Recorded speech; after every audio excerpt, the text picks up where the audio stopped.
Hello, today I'm going to show you a few of our 2 to 3 inch koi. They've been separated off into the various varieties and I'll describe them to you and just let you know what I personally look for when selecting a small koi to grow on, and some insights into what some of the breeders sometimes look for as well. I hope you enjoy it. Thank you.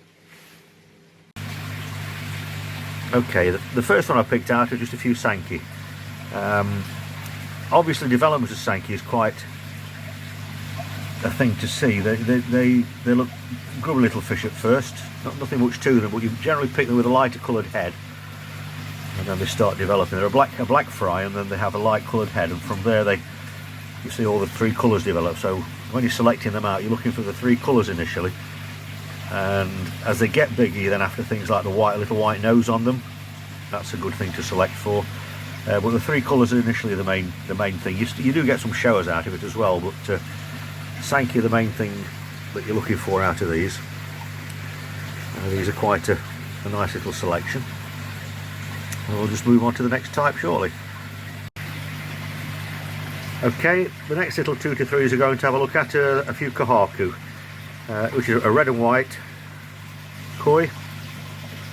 Now, when they're very small, they just look like little carrots, little orange fish, and the patterns don't start breaking until they're a lot older than most of the other koi. So these are fish you keep a little longer to just watch the patterns break, well, particularly when you're dealing with fry anyway. And again, a very good guide. If you want a decent quality Kohaku, the nose has to be white. You see the whiteness on the nose on a number of these in here. I mean, you can still get nice looking fish that don't have the white nose, but when you're looking at sort of top end selection of Kohaku, it must have a white nose, and then it's down to skin quality and body shape after that. A lot of the shape things get culled out at a very small age, but you do need to grow them a little longer to start seeing the benefits of Kohaku. So again, as in Sankey, you're looking for a light coloured nose or white nose. We've got loads of these. Okay, the next ball we have Shiro Atsuri and a few Shiro Beko amongst them. Again, a lovely fish. When they fry, well, these are about 3 inch now, when they fry you look for the black fry. So you keep the black fry out of these, and they go through quite a change.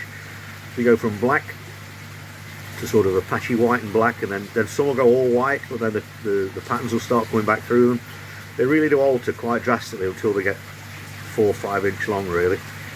But there's a nice little selection of Shiros and Shiro Bekos. We've got Shiro Atsuri and Bekos in there. Again, these are all part of a mix that we have with the Kohakus, the Sankeys, etc. We don't have many shower. Quite a difficult fish to select and pick shower. And we once had some great information given to us once by one of the best shower producers in the world, really, Fujio Umo. His idea was that, or his method was that you looked for showers that just had white noses and the 3 colours on the head, and that was his first criteria. So it was lovely to get that information from him. We were very lucky to be given that, really. The next batch now, but anyway, they're the Shiros and the Shiro Bekos. Okay, the next one we're going to have a look at is the Yamabuki Yogan. Now there's a few Deutsch Yamabukis amongst these as well. But single coloured fish are always a little more difficult to select when they're very young and small fry. You're looking just on body, you're looking for body shape, skin quality and depth of colour. Whereas with a pattern fish, you can start seeing the attributes of the pattern coming through. So plain colour fish are much more difficult to select. Although in a spawning you tend to get many more quality fish in a single colour than you do when you get Sankey. Like out of a Sankey spawning you might get 5–10% of really good Sankeys and 10 to 20% that make sort of garden centre quality Sankeys. But Yamabukis, it really takes some picking. So you really got to look for depth of colour, skin quality, that type of thing. Slightly different method of selection really, but again, all very interesting. Okay, here we have metallic koi now. You do a metallic spawning, generally you get a really good percentage of the fish that's saleable fish. All fairly interesting. You'll get loads of people come along and say, oh, nice ghost koi. Unfortunately, that could well be a Kimatsuba, it could be a Kikajaku. They don't look much when they're small, they look really grubby little fish, but I can assure you that these turn into some beautiful looking fish. So amongst those there we've got certainly got Kimatsuba and Kikujaku. You can just see the patterns breaking on some of the Kajakus. The Matsubas have the normal sort of robing pattern down the back in the same place that Matsubas does. I put a couple of little Akamatsubas in there as well. As you can see, they don't look much, do they? You know, at that size is there's one up there, the orange coloured one. There's another one somewhere, yeah, down at the bottom there on the right, that there, look.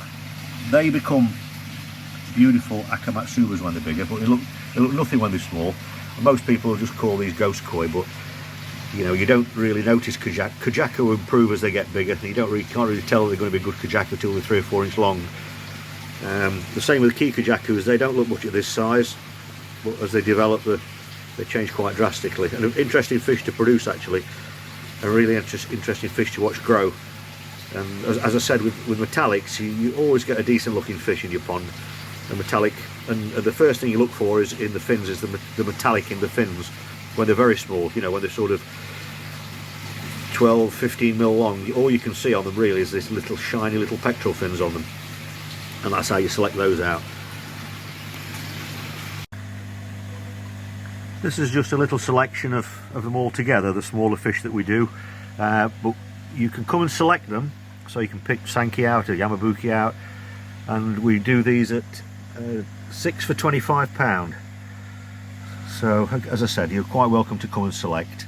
If you buy them online, because they are online on our website, then you can ask for, and we do send a variety, you know, we won't send all one colour, we'll send you a nice mix.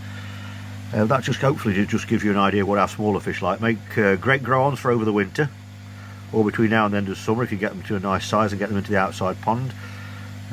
Or again, if you're just starting off a new pond and you just want a nice selection of koi to grow on. There's some cracking varieties amongst them, nice strong fish, and all available now at Derbyshire Koi. Thank you for looking at the video. Bye bye.